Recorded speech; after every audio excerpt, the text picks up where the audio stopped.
Boa tarde a todos. Tem início aqui o webinar sobre direito de regresso da ANFIDIC, a Associação Nacional de Participantes em Fundos de Investimentos em Direitos Creditórios, Multicedentes e Multissacados.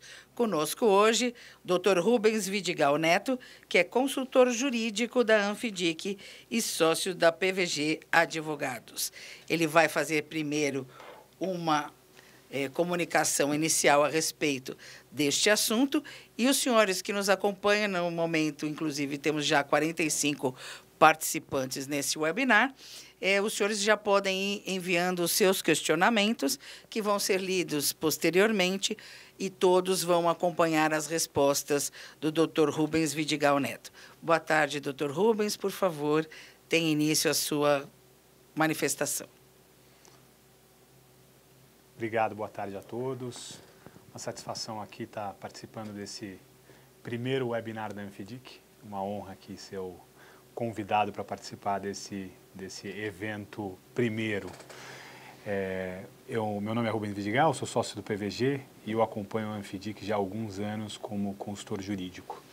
A atuação da ANFIDIC, especialmente no que se refere a essa assessoria jurídica, ela inicialmente foi centrada de forma preponderante na relação com a CVM. Então, na participação de audiências públicas, na discussão de questões específicas que se relacionam à indústria de FDIC e, particularmente, à indústria de FDICs multissacados, multicedentes. No entanto, ao longo dos anos, especialmente a partir de 2017, se notou o aparecimento de algumas decisões no judiciário que, de alguma forma, podiam ou tinham o potencial de afetar o desenvolvimento da indústria como um todo e os associados da ANFIDIC. Então, a ANFIDIC começou a olhar para isso com um nível maior de atenção. Especificamente, um tema ganhou repercussão e ganhou relevância nessas discussões, especialmente pelo número bastante considerável de decisões nos tribunais, em especial no Tribunal de São Paulo, que começou a surgir. E essas decisões dizem respeito ao direito de regresso.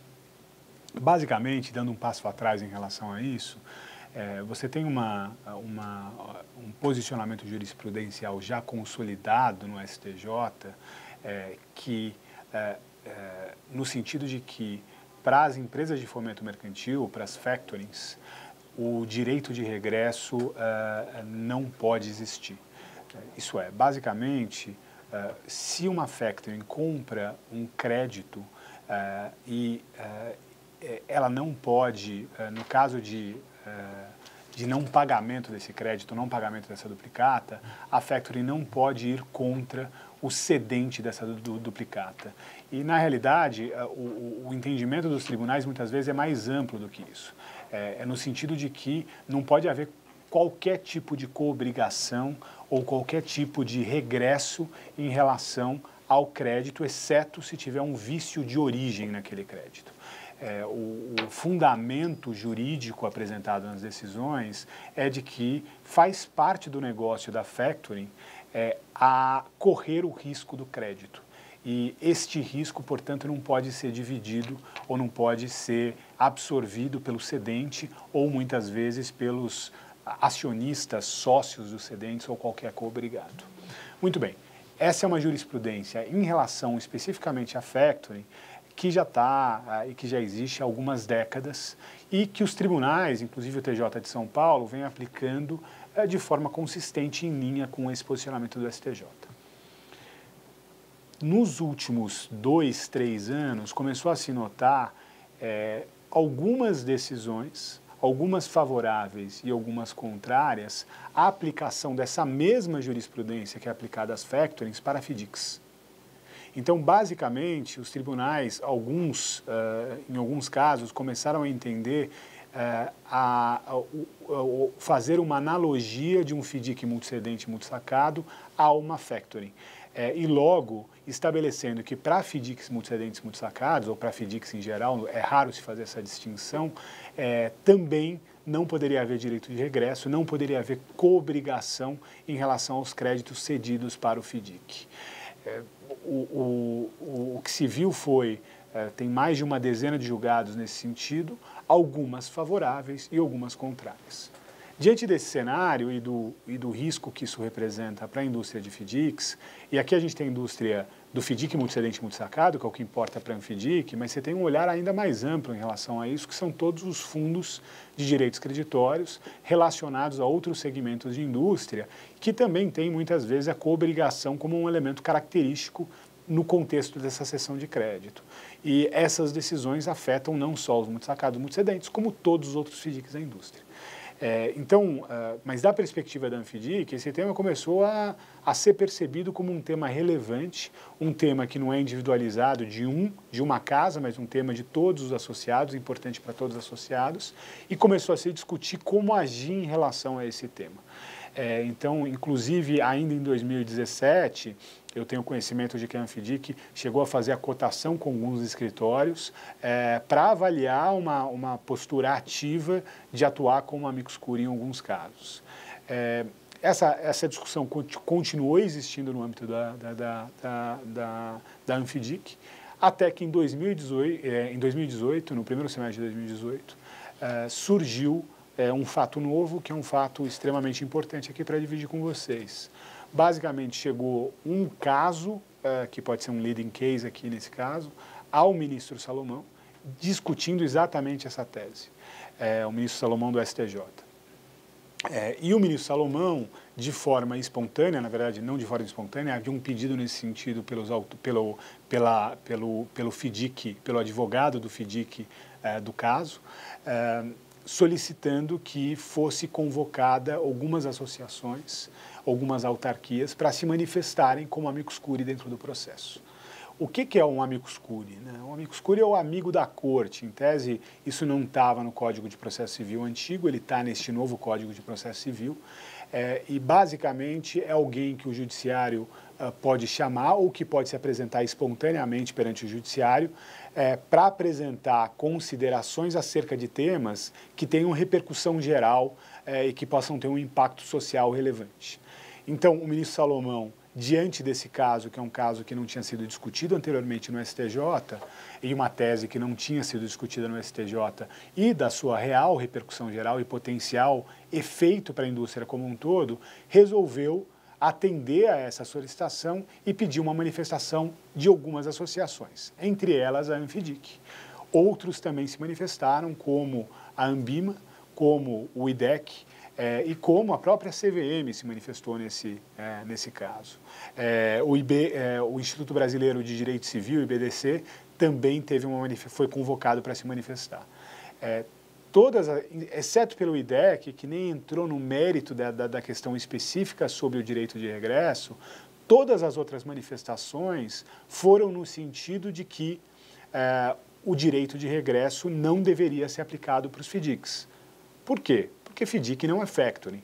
Ele tem uma natureza jurídica completamente distinta da factoring. Não faz sentido se aplicar esse entendimento jurisprudencial aos FDICs. Há diversas características que o distinguem e, mais do que isso, você tem uma regulamentação específica dos FDICs e a própria CVM e o próprio normativo da CVM que trata dos FDICs prevê expressamente a possibilidade de coobrigação, da aquisição de créditos pelo FDIC com coobrigação. Então, a manifestação da própria CVM foi nesse sentido, dizendo, você está aqui invadindo uma competência que nem é sua. Quem deve regular essa matéria é a CVM e o entendimento da CVM é que a coobrigação pode existir. A Anfidic também trouxe uma série de argumentos nessa direção e atualmente este processo está aguardando para julgamento. Recentemente o advogado da Anfidic esteve no STJ conversando com o ministro e o que se entendeu, o posicionamento que se passou é que esse julgamento deve acontecer, deve ser pautado para esse caso, esse processo deve ser pautado para julgamento em breve. Então, em breve teremos novidades.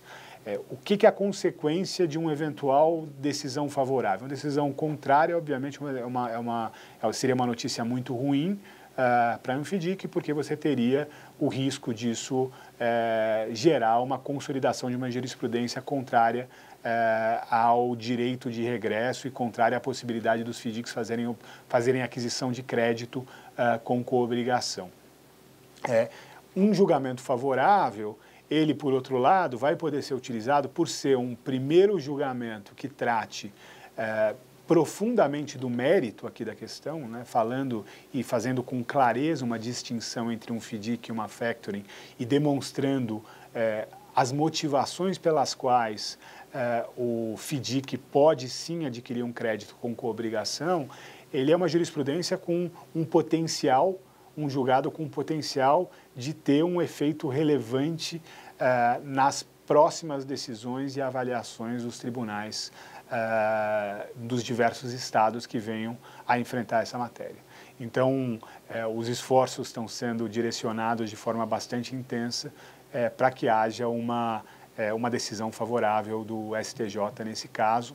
A Anfidic tem acompanhado o tema de forma muito próxima e vai manter os associados informados acerca de todos os seus desdobramentos. Eu acho que, como uma exposição geral, inicial, é isso que eu gostaria de dizer. Fico aberto aqui para questionamentos. Então, aqueles que estiverem aí nos acompanhando, temos 58 pessoas neste momento, no primeiro webinar da Anfidic, que trata hoje a respeito do direito de regresso, com o Dr. Rubens Vidigal Neto, que é consultor jurídico da Anfidic, a Associação Nacional dos Participantes em Fundos de Investimentos em Direitos Creditórios, Multicedentes e Multissacados, e sócio da PVG Advogados. Doutor Rubens, nós estamos aguardando aqui o envio dos questionamentos que devem ser feitos por escrito. Vocês vão encontrar aí na tela que vocês acompanham este webinar, o local indicado para enviarem por escrito as suas questões, que vão ser respondidas aqui em seguida pelo Dr. Rubens Vidigal Neto. De qualquer forma, eu acho que cabe perguntar aqui se o fato de o STJ está caracterizando os FDICs e tem alguma dúvida em relação a é diferente ou é igual factoring. O senhor já colocou que existe, obviamente, diferenças importantes. De que forma estão sendo as manifestações junto ao judiciário no sentido de mostrar essas diferenças e como é que elas podem e devem ser analisadas pelo judiciário para que não haja, para que haja uma decisão final favorável ao pleito da Anfidic e de outras associações? As manifestações já foram feitas, né? Não tem muito mais o que se fazer em termos de argumentos. E o lado, como eu mencionei, o lado que é extremamente positivo em relação a isso é que, exceto pelo IDEC, que falou sobre um outro tema, que é a aplicação de Código de Defesa do Consumidor em relação ao administrador e gestor, enfim, ele fugiu das questões apresentadas pelo ministro.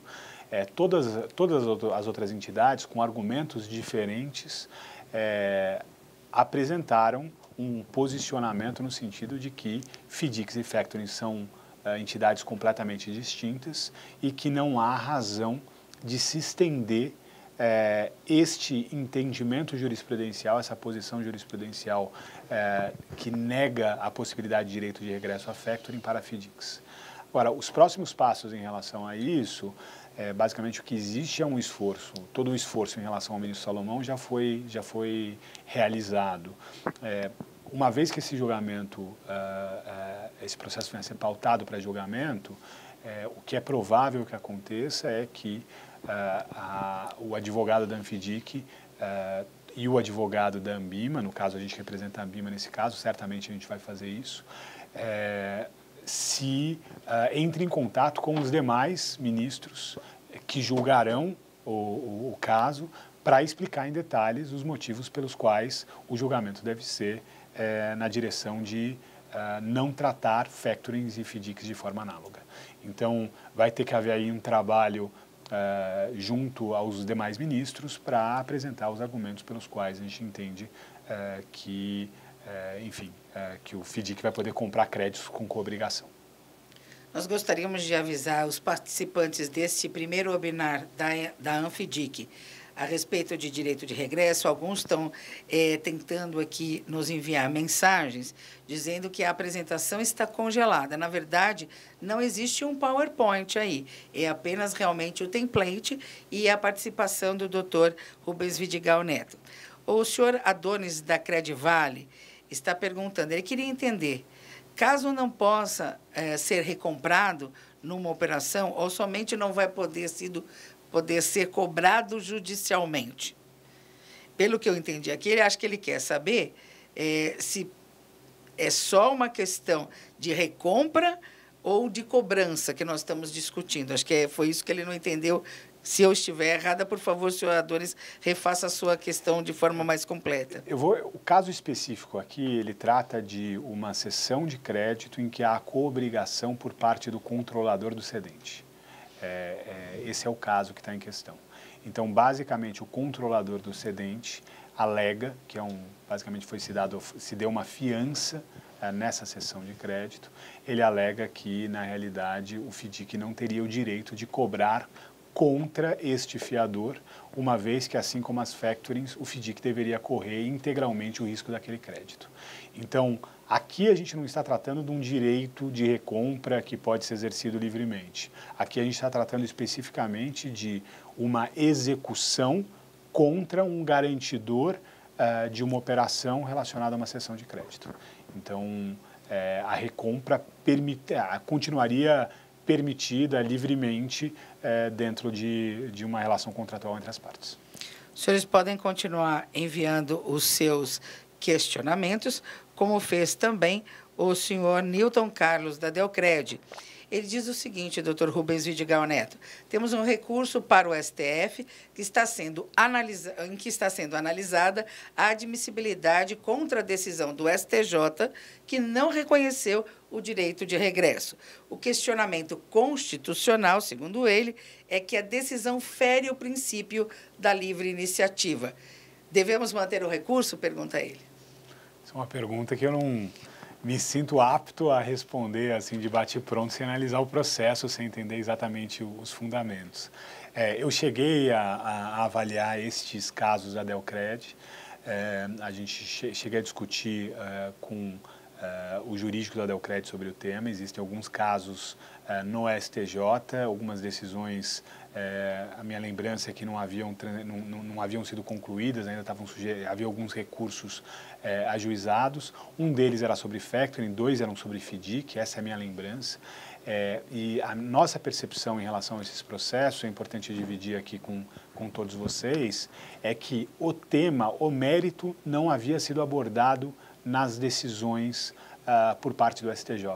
Isso quer dizer, o STJ, basicamente nessas decisões, embora ele esteja falando de FIDIC, ele em nenhum momento entra no mérito se FIDIC é factoring ou factoring e FIDIC são diferentes, são iguais, devem ser tratadas de forma equivalente. Ele joga isso como se fosse uma questão, como não se fosse uma questão. Então, ele trata o FIDIC como se fosse uma factoring como se fosse um FIDIC e não faz qualquer consideração sobre o tema. É nesse sentido que nos parece que uma decisão dentro do processo que está sendo relatado pelo ministro Salomão, ela vai ter bastante mais relevância do que essa decisão no caso da Delcred, porque a decisão do ministro Salomão, ela vai entrar, certamente ela vai entrar no mérito dessa discussão. Então, uma decisão favorável, ela vai trazer elementos e argumentos muito fortes para que outras decisões sigam esse mesmo exemplo. Esse é o primeiro webinar da ANFIDIC com o Dr. Rubens Vidigal Neto, prestando serviço para você, participante deste webinar, hoje falando sobre direito de regresso. Temos mais questionamento aqui da Hope Fomento, a senhora Ilma Alves. Ela diz, gostaria de saber sobre o artigo 296 do Código Civil, onde está escrito, abre aspas, salvo estipulação em contrário, o cedente não responde pela solvência do devedor, fecha aspas. E no caso dos FIDIC, há um contrato. Por que isso não é observado nas decisões judiciais? Pergunta a senhora Ilma. Senhora Ilma, a senhora está coberta de razão. Eu faço esse mesmo questionamento e acho absolutamente razoável para qualquer pessoa fazer esse mesmo questionamento e qualquer leigo ou que conhece um pouco de direito ou que estuda direito vai ter esse mesmo questionamento e não vai entender o porquê dessas decisões. Eu acho que a primeira questão que eu digo em relação aos FDICs, as decisões são divididas. Então, você tem decisões favoráveis e contrárias à possibilidade de estabelecer a coobrigação. E algumas decisões do TJ de São Paulo são muito claras. Falam FDICs são condomínios, não são factorings, e há uma livre estipulação em contrato conforme o artigo 296 do Código Civil. O que acontece é um histórico relacionado a factorings especificamente. E mesmo em relação às factorings, para ser muito franco aqui com vocês, aqui é um olhar pessoal em relação a isso, eu não encontro um fundamento jurídico razoável para que você não possa aplicar esse artigo 296 para factorings. O fato é que a gente está tratando aqui de uma jurisprudência consolidada, mas o mesmo argumento da perspectiva civilista exclusivamente contratual, da liberdade contratual, me parece que esse mesmo raciocínio poderia ser utilizado também para as factories. Continue enviando os seus questionamentos ao Dr. Rubens Vidigal Neto, que está aqui no primeiro webinar da ANFIDIC, cujo assunto de hoje é o direito de regresso.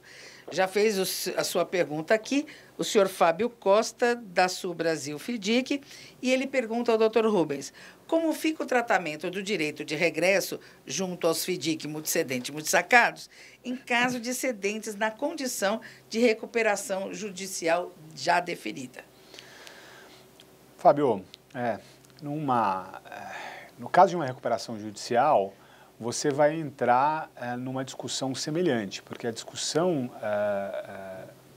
de fundo, quer dizer, uma factoring que vai cobrar dentro de uma recuperação judicial exista a coobrigação, a mesma alegação vai poder ser feita, quer dizer, essa factoring jamais poderia comprar um crédito com coobrigação, essa coobrigação é inválida porque a factoring tem que correr o risco do crédito. Se você aplicar analogamente a decisão de factoring para um FIDIC, a conclusão seria exatamente a mesma. Quer dizer, não poderia haver coobrigação em relação ao crédito adquirido pelo FIDIC, logo você não pode cobrar o fiador ou o coobrigado em relação a essa dívida. Então, eu não vejo uma diferenciação, uma mudança de cenário no caso de uma recuperação judicial. Um outro questionamento que nos chega aqui é do senhor Marcelo Berger. Ele que é da Moca Invest e lhe pergunta: essa decisão que o senhor disse há pouco discute também o direito de regresso em caso de inadimplência simples do sacado ou somente de vício na operação? Não, aqui em relação a vício na operação, é importante fazer essa distinção. Muito obrigado pela pergunta, Marcelo. Não há qualquer discussão, quer dizer, se houve uma cessão e esse crédito é fraudulento, ou ele foi mal formalizado e não pode ser cobrado, neste caso se pode cobrar sim o cedente em relação a esse crédito, porque teoricamente ele cedeu algo que ele não poderia ceder, ou que não existia, ou que tinha vícios. Então, nesse caso, aqui não há nem discussão, essa possibilidade de cobrança ela funciona para factorings, funciona para FIDICs. Então, o que está se discutindo aqui é especificamente num problema de solvência. Quer dizer, foi cedido um crédito, esse crédito foi regularmente constituído e há uma inadimplência por parte do devedor. Neste caso, a dúvida é: eu posso ou não posso cobrar o cedente ou eventual terceiro que preste garantias em relação a essa cessão? É neste caso que existe uma jurisprudência para as factoring, em relação às factoring, dizendo que elas não poderiam cobrar, não poderiam fazer essa cobrança, porque elas deveriam correr o risco do crédito. Que correr o risco do crédito faz parte da sua natureza e da natureza da sua atividade. Aqueles que nos acompanham, são mais de 60 pessoas neste momento, aqui no primeiro webinar da Anfidic, podem continuar mandando suas perguntas para o Dr. Rubens Vidigal Neto, consultor jurídico da Anfidic, que está aqui prestando serviço a você, participante, e sócio da PVG Advogados. Lembrando que hoje o nosso assunto é o direito de regresso. Vamos a mais uma pergunta enviada pelo Dr. Vuolo, que pergunta: existem várias decisões no Tribunal de Justiça de São Paulo que alinham as empresas de fomento com os FIDIC pela semelhança das operações. Se o senhor tem conhecimento disso e o que a Anfidic tem feito a ponto de trabalho institucional, ele pergunta. Não, perfeito. O que a Anfidic tem feito é, basicamente, agora, neste momento, é este trabalho perante o STJ e essa decisão, que no entendimento da Anfidic, se você tiver e conseguir uma decisão favorável no STJ acerca desse tema, vai aumentar muito a força para trazer esse posicionamento tanto ao Tribunal de São Paulo como para outros tribunais. Então, estrategicamente, o olhar da Anfidic é nessa direção. A gente tem uma expectativa, a Anfidic tem uma expectativa que essa decisão no STJ aconteça em breve, possivelmente ainda nesse semestre ou certamente ainda neste ano, e com essa decisão em mãos, levar com mais força, eventualmente, uma discussão para os tribunais de justiça de São Paulo, para os tribunais de justiça dos diferentes estados do Brasil, e certamente a Anfidic vai municiar os seus associados com os elementos dessas decisões para que fortalecer a posição e as defesas individuais de cada um desses FIDICs. Mais uma questão que nos chega aqui para o Dr. Rubens Vidigal Neto, que está aqui como consultor jurídico da Anfidic e sócio de PVG Advogados. Neste webinar da Anfidic, é a dúvida do senhor Marcelo Augusto de Barros. Ele diz: os FIDIC compram muitos créditos representados por duplicatas, mas ele tem notado no judiciário que as regras de direito cambiário, uma delas, por exemplo, a responsabilidade do endossante pelo pagamento do título transmitido, não têm sido aplicadas. A lei de duplicata escritural, ao que parece, vai resgatar a aplicação da legislação cambiária às transmissões de duplicatas. O senhor acha que a lei de duplicata escritural poderá ajudar no entendimento de que o endossante e os avalistas são corresponsáveis e ponto final ou não? Eu entendo que não. A percepção nossa, a lei já diz isso, a lei cambiária, como você mesmo mencionou.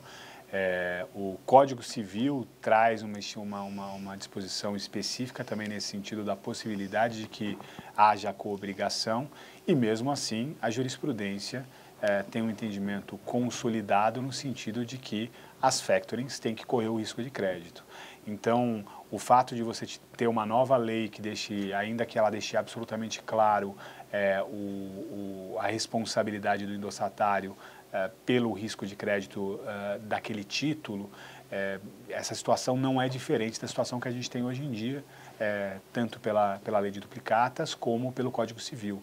Então, eu não vejo por que a jurisprudência mudaria com base na lei da duplicata escritural.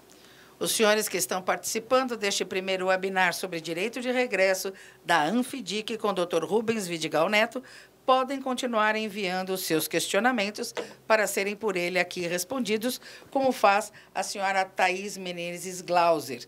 Ela diz o seguinte: a coobrigação se aplica apenas aos títulos inadimplidos ou também aos títulos com vício de origem? Aqui a discussão, Thaís, como a gente mencionou, no caso de vício de origem, você sempre tem o direito contra o cedente daquele título. Então, ele tem um vício, foi uma cessão de um crédito fraudulento, uma duplicata fria ou algo do gênero. Neste caso, você sempre tem a possibilidade de cobrar o cedente em relação a esse crédito. Então, o que a gente está discutindo aqui é uma solvência, é o caso de solvência do título.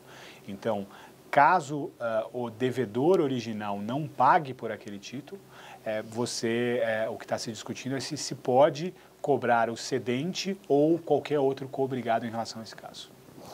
Mais um questionamento do senhor Tiago, não tenho aqui, infelizmente, o sobrenome dele. Peço a todos que enviem suas perguntas que se identifiquem de forma completa.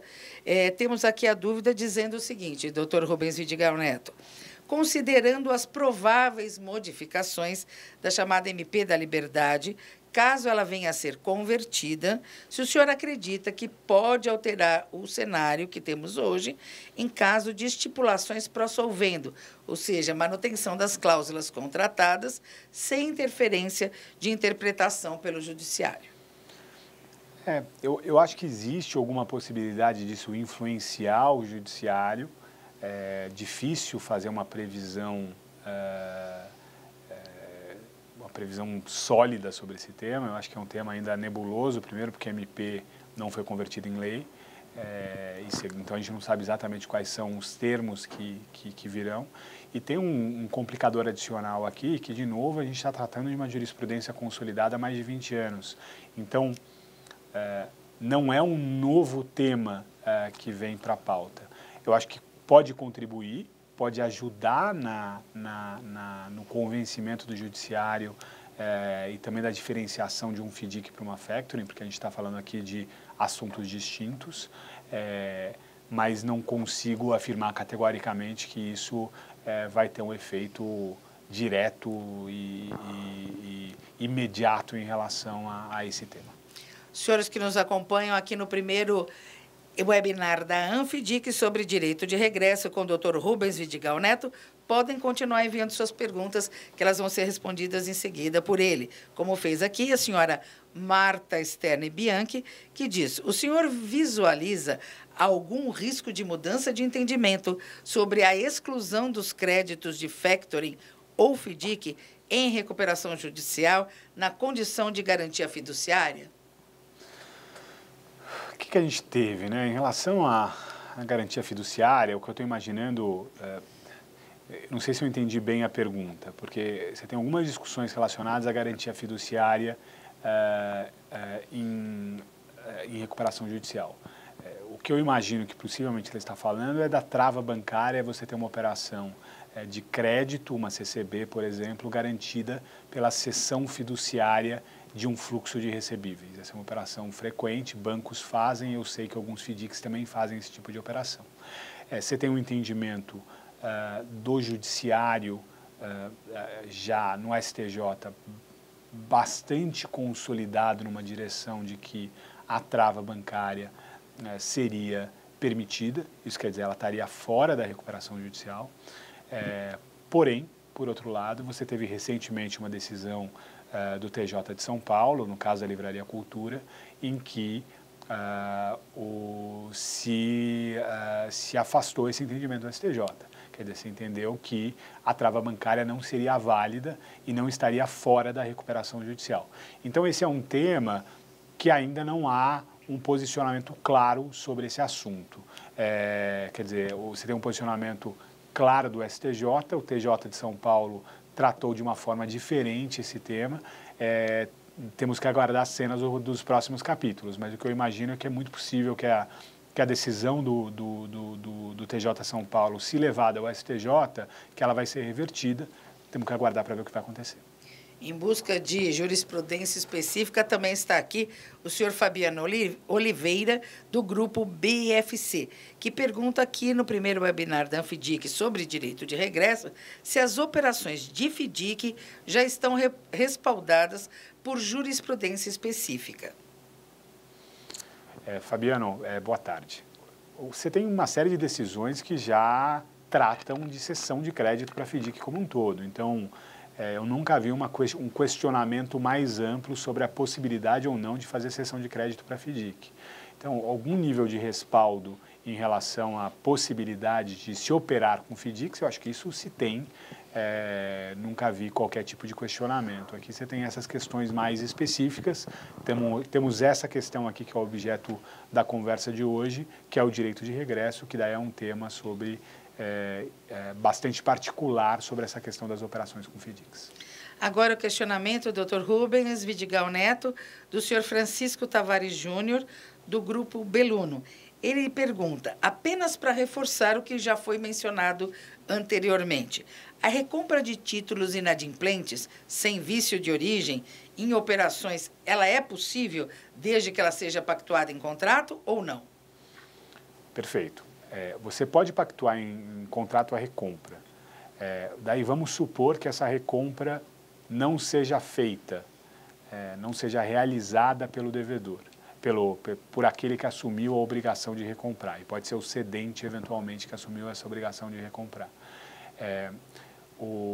Numa execução dessa recompra, dessa obrigação de recomprar o crédito, eventualmente pode-se fazer uma analogia de recompra com uma coobrigação, dizer que essa recompra ela está funcionando como uma coobrigação. Eu não vejo, quer dizer, eu vejo a possibilidade da utilização de um argumento como esse pelo devedor. De uma perspectiva exclusivamente contratual, de estabelecer isso em contrato, estabelecer uma recompra e não uma coobrigação em contrato, isso é perfeitamente possível. Possivelmente a execução dessa recompra, dizer, não é coobrigação, é uma recompra, também pode aumentar as chances de êxito numa discussão como essa. Agora, não é uma garantia que não vão estender esse entendimento de coobrigação a essa recompra. Isso eu não encontrei decisões específicas tratando dessa diferenciação. Você está participando do primeiro webinar da Anfidic, assunto de hoje, direito de regresso, com o Dr. Rubens Vidigal Neto. O senhor Rodolfo Ricieri lhe pergunta, doutor Rubens, há pouco o senhor comentou quanto ao direito de regresso do FIDIC cessionário contra terceiros coobrigados, além do próprio cedente. Existem precedentes proibindo o direito de regresso em face dos avalistas do cedente? Então, o caso específico que a gente está discutindo no STJ, ele é muito próximo disso, né? A gente está falando aqui de uma fiança, de uma obrigação, de uma coobrigação na cessão de crédito para o FIDIC. Então, os precedentes, sim, tratam de fiadores e avalistas de forma geral e da impossibilidade de se cobrar o crédito de fiadores, avalistas e coobrigados.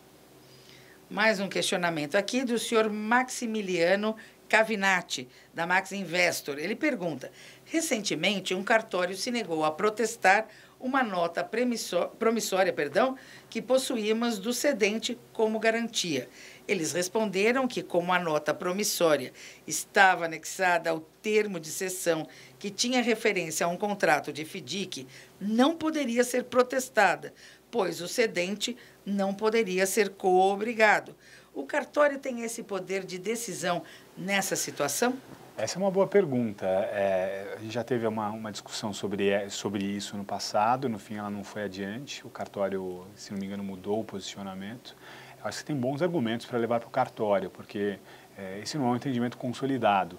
Você tem tanto decisões favoráveis à possibilidade de cobrança de direito de regresso como contrárias.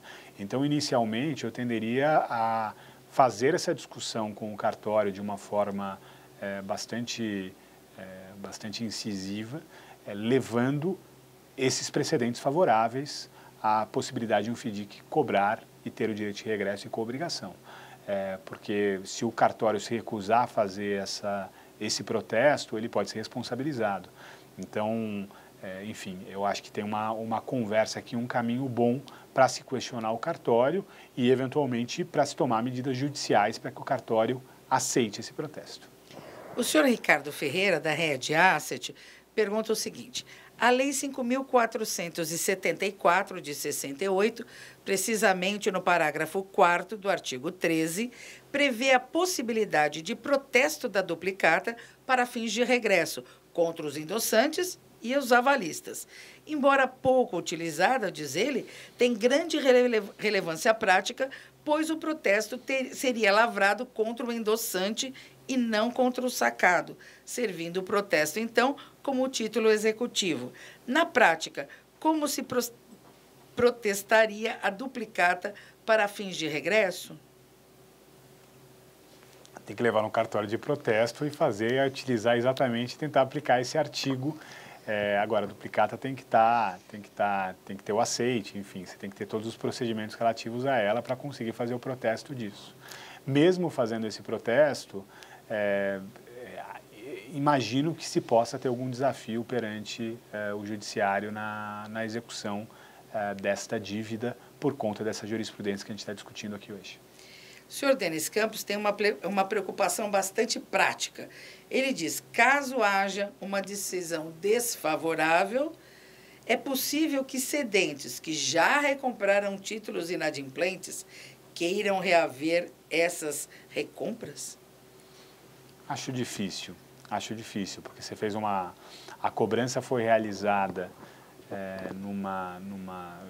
não sei se houve uma execução em relação a isso, mas, enfim, havia um contrato, ele pagou, você recebeu esse recurso, ele pagou no mínimo, na pior das hipóteses, ele pagou espontaneamente, ele pagou em nome de terceiros, então ele vai ter um direito de regresso contra o devedor original, contra o sacado, na melhor das hipóteses.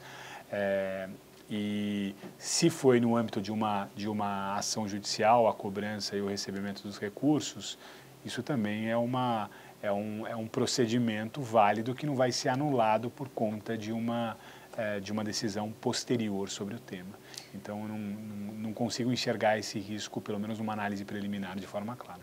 A senhora Thaís Menezes Glauser lhe faz uma segunda pergunta. Ela diz, se o senhor pode esclarecer, o que é que o senhor entende? Que um avalista devedor solidário estaria no mesmo patamar do cedente na hora de se avaliar o regresso? Aqui, na minha opinião, mas daqui é uma discussão mais técnica jurídica, né? Direito de regresso, teoricamente, ele é um título relacionado, o regresso ele é relacionado a uma questão cambiária, ele não é exatamente uma coobrigação ou uma fiança de um terceiro. Então, acho que tem uma diferença técnica aqui, importante e relevante, mas que nem sempre o judiciário se atenta a essa diferença técnica. Então, a gente vê aqui muitas decisões que consideram tudo a mesma coisa. Então, basicamente, o conceito independentemente da forma como você consegue uma garantia de um terceiro, qualquer uma delas seria inválida. Por quê? Porque quem tem que correr o risco do crédito é a factoring, ou é o FDIC, quando essa analogia é aplicável.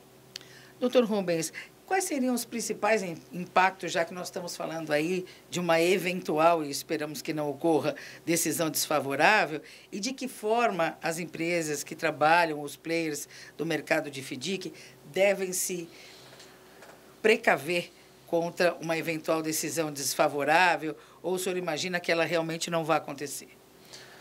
Eu tenho muita esperança de que esse tema seja decidido favorável aos FDICs. Eu tenho uma convicção pessoal muito grande na tese. Eu acho que está sendo feito o trabalho que deve se fazer em relação a isso, em termos de atuação junto ao judiciário. Me parece que o bom direito está, neste caso, do lado da Anfidic, está do lado dos associados da Anfidic. Então, eu tenho bastante convicção de uma decisão favorável nesse caso. Agora, se você tiver uma decisão desfavorável, da perspectiva específica dos consultores e dos gestores de crédito, o olhar passa a ser muito parecido com o olhar das factories em relação a esse tema. Ter uma jurisprudência desfavorável sobre o assunto. Então, não é diferente da vida das factories hoje em dia. Você tem outras consequências que, para mim, são muito relevantes e são, inclusive, elementos que são trazidos no posicionamento de diversas associações que atuaram com a Amicus Curiae, inclusive Anfidic, inclusive Ambima, que são uma visão macroeconômica desse tema, né? Uma visão mais ampla, quer dizer, mais abrangente desse tema. Na hora que você retira a possibilidade de coobrigação, o que vai acontecer? Muitos dos FDICs vão se recusar a comprar determinados créditos, determinadas duplicatas, determinados direitos creditórios, ou vão cobrar um prêmio maior, vão cobrar uma taxa maior para comprar esses créditos. Então, no fim, o que vai acontecer é uma restrição do crédito para as empresas pequenas, médias, empresas em recuperação judicial, que dependem do FDIC, ou uma restrição do crédito ou aumento do custo desse crédito. Então, da perspectiva econômica, a consequência é muito ruim, ela não é boa para ninguém. Enquanto se espera essa decisão, o senhor recomenda às empresas, sejam os consultores ou os gestores, alguma alteração contratual nas operações que estão fazendo hoje? Puxa, eu tenho receio de fazer uma recomendação ampla em relação a isso. Eu acho que isso vale a pena uma discussão interna com o jurídico de cada uma das empresas. Eu acho que você pode ter peculiaridades em cada estado de como conduzir esse tema, peculiaridades da jurisprudência sobre a questão de recompra, sobre a questão de fiança, cobrigação de terceiros. Eventualmente você tem algumas práticas que são mais aceitas do que outras. Então, acho que vale a pena uma avaliação cuidadosa do tema. Isso sim, sem dúvida. Mas me parece que práticas distintas podem ser mais eficazes a depender do local. Nós vamos então agora à questão da senhora Juliana Dias, que lhe pergunta: caso tenhamos uma decisão favorável, será possível ajuizar uma execução contra o cedente, os garantidores e o sacado dos títulos inadimplidos? Em tese, se você tiver uma coobrigação de todos eles, sim. Desde que contratualmente previsto, você poderia cobrar tanto o sacado como o eventual fiador ou o avalista, ou, enfim, você pode cobrar a cadeia inteira, desde que respaldado no contrato ou no título de crédito. Nós estamos chegando aqui ao fim deste webinar da Anfidic sobre direito de regresso e partimos, então, para as suas considerações finais, levando em conta, principalmente, o rumo aqui das perguntas que lhe foram feitas durante esta hora. Mas antes, chegou aqui mais um questionamento e eu vou lhe fazer, então, antes que o senhor entre nas suas considerações finais. Só um instantinho, por favor. Já vamos lhe repassar esta última pergunta, que é do senhor Adonis José Mendes. Ele disse que tem um processo em discussão em que o cedente discute direito de regresso que foi feito numa operação e está pedindo que se devolva o valor de recompra feito durante essa operação, pedindo para devolver o valor das recompras feitas. A pergunta dele é: podemos ter problemas com essas recompras em operação revisional nesses casos? Puxa, doutor Adonis, difícil avaliar sem olhar o processo. Olhando para o judiciário como a gente conhece, você sempre pode ter problema, né? A gente nunca sabe exatamente o que vai ser decidido. Mas eu tenho dificuldade de fazer uma avaliação mais profunda do caso sem olhar o processo. Agora sim, então, partimos às suas considerações finais, que, como eu disse anteriormente, levam em conta aí tudo que nós ouvimos de questionamentos daqueles que participam deste webinar da Anfidic. Obrigado. Me parece aqui que a gente está muito próximo de uma decisão extremamente importante pelo STJ acerca do tema do direito de regresso. Essa decisão, basicamente, o que ela vai dizer é se a jurisprudência consolidada que diz que as factorings não podem ter esse direito de regresso, quer dizer, as factorings têm que correr o risco do crédito adquirido, se esse entendimento jurisprudencial deve ou não deve ser estendido para os FIDICs. A Anfidic participou como amicus curiae desse processo, participa como amicus curiae desse processo, e a decisão deste caso provavelmente vai ter uma influência muito grande na decisão dos tribunais estaduais acerca do tema e provavelmente do próprio STJ. Então, a gente está, neste momento, acompanhando muito de perto aqui como consultor da Anfidic, e a ideia foi trazer e debater e expor esse tema, que é um tema caro à indústria para todos vocês.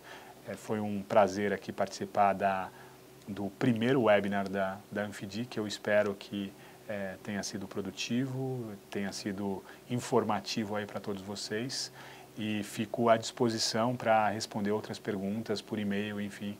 Eu deixo aqui o canal aberto para todos vocês. Muito obrigado. Nós agradecemos, então, todos os que participaram deste primeiro webinar da Anfidic, cujo tema foi o direito de regresso.